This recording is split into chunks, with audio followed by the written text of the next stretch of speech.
Guys, kung kayo ay na-invite dito sa content monetization, i-maximize nyo ang inyong pag-upload, lalong-lalo na sa Reels, text, photo, and stories. Dahil may pa-extra bonus si Facebook.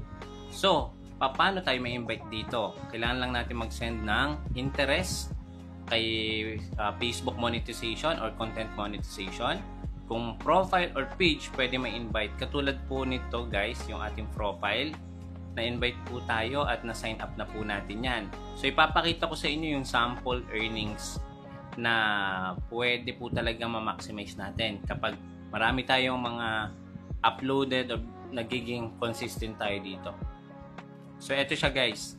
Imagine sa Reels, extra bonus, and photo text stories, pwede na tayong kumita. Pwede bang kumita ng millions of pesos per month using Facebook content monetization? Yes, almost 1.7 million.